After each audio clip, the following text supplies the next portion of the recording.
me, how long you been in business? I started in 2017, so 4 years now. 4 years ago. Now, see, everybody. The reason why I wanted to do this topic, talking about the concept of from concept to creation, is because TikTok makes everything look easy. And during the pandemic, I've seen so many new businesses start up, and they're not operating now. So TikTok makes it look so easy that people think there's not work behind it. And you and I both know it's work. Yes, even though I started in 2017, things didn't get rolling for me until 2019. So it took 2 years of legwork, back work, and money to make things happen how they're happening right now. It's work. So tell me about Miles Community Care Center. What does the acronym stand for? So MILES stands for making individuals' lives easier with service. And the community care services part after the acronym is because I wanted to stay in my community, help my community, and that's why I tagged on that at the end of MILES, making individuals' lives easier with service. I added on that community piece because it could have just been MILES, but I wanted people to in my community to know that I was for my community. So that's why I added that portion on at the end. Oh, that's awesome. That's awesome. And one of the things that we forgot to talk, well, you alluded to it earlier, that it actually takes money. How did you start? Like, what was your seed process? So, starting everything was a government funding program. The government tries to help you as much as they can because they want to encourage you to do these things that they don't have to do, so to speak, or whatever causes them less money. So they encourages this type of business and will help you, walk you through all the steps to avoid paying the bigger fees to nursing homes or to state facilities. That's more costly than staying in your own home and just having somebody come in. So they try to help you. However, I did run at a roadblock in the beginning when I first started my business. They want you to pay insurance on a business that's not generating any money.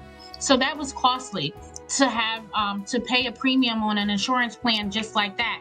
And you have to have all these things in place before you can get licensed, before they can give you anything. So that was pretty much was my issue in the beginning as far as finances, is having that security for insurance before I actually had a business, so to speak. Right. So it does take labor, and there's many different ways to fund those. There's Kickstart programs, and then there's GoFundMe's and all that type of stuff. But if you don't, what they call booting up your own business, they want to know you got some skin in the game. And if you don't have no skin in the game, they make it harder for you to operate because they don't take you serious. So folks don't know that, but they don't know that you gotta get the work in, and everyone's looking for something for free without the narrow person. So yeah, I'm glad you. I think that was one of the reasons. I think they know how strenuous and hard it is to get through the process with them. So if you made it through the process with them, it was like, okay, a lot. When I go to trainings or when I go to seminars or when I go to these provider meetings, there will be 100 people starting. Right. In the middle, there's 50. By the end, there's only 10 or 20 people left because everybody couldn't keep up or couldn't handle it, or it was more than what they bargained for. Right, and that's another thing. It takes discipline, and it takes a lot of hard work, and a lot of times it's saying no to your friends because I got to write this proposal, I got to do this and that. So speak to that part. Like, how do you? Where's your business besties, and who helped you through that process of sometimes feeling lonely, maybe, or wanting to see your friends hanging out, but you staying disciplined in that? So that's a two-part question for me. The first thing is for I worked a lot trying to keep up with all the financial aspects of this. So when I wasn't working, I was putting in the other work to have the business. But when those things came up, like hanging out with my friends or going on vacation or going to somebody's party, I tried to get my work done first.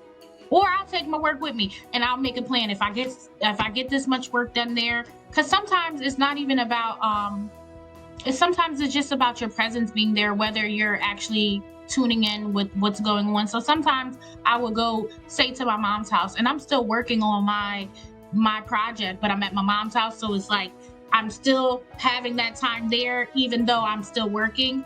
But I also missed out on a lot of things. I missed out on things that now I'm, it's in the past. It's just it's a memory, or it's an event that I missed out on, but now I'm creating new memories for other people, and creating jobs for people, for my community, and letting them create memories. So I may have missed out on some things here and there, but it was worth it now that I'm looking back on it. Like, all right, I didn't go to this event or this party or this vacation, but um because I didn't do that, I was able to put in the work to get here where I am right now. I remember seeing that. I remember we were at a community event and you had your notebook with you. And I was like, what you doing, beloved? He was like, oh, I'm just writing out some stuff for my business plan. And I was like, you better go ahead with that.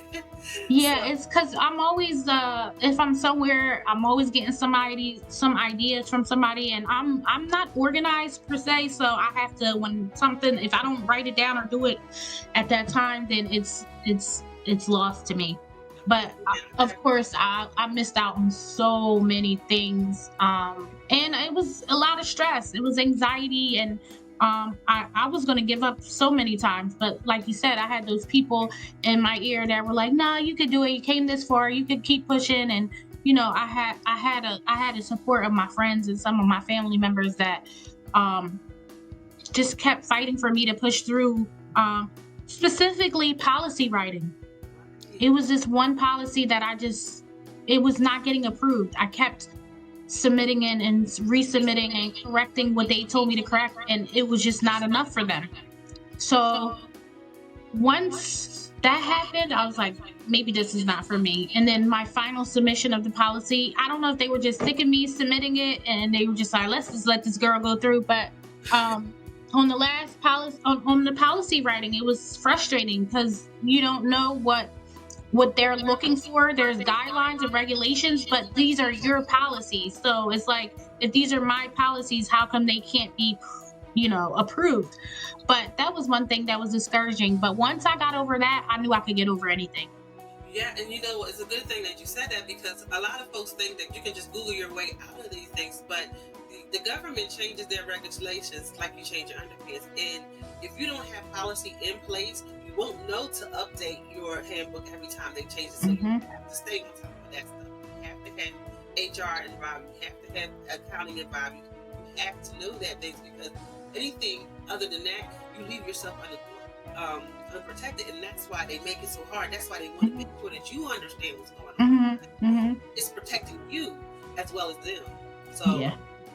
a lot of folks don't get that. A lot of folks think that I can go on Google and copy somebody else's handbook down, or they got those templates for everything, and everybody's Hmm. selling something that they don't really know the state law. So you got to have your legal team in place. You got to have your accounting in place. You got to have your HR team in place to make Hmm. it easier for you and free from error. So I'm glad that because now you see the importance of it. Hmm. Absolutely. Well, ladies and gentlemen, you've been listening to another episode of Podcast Wise with Deborah Henderson Scott of Unlimited Opportunities Promotional Marketing Solutions. We do everything from business cards to wrapping the bus, and the beautiful Amina Health of Boss Community Care Services, who specialize in taking care of your loved ones with passion. If you need our services, please visit us on the web or give us a call. Nina, I love you, beloved. Love you. Thank you. Have a good weekend. Well, be blessed. Bye.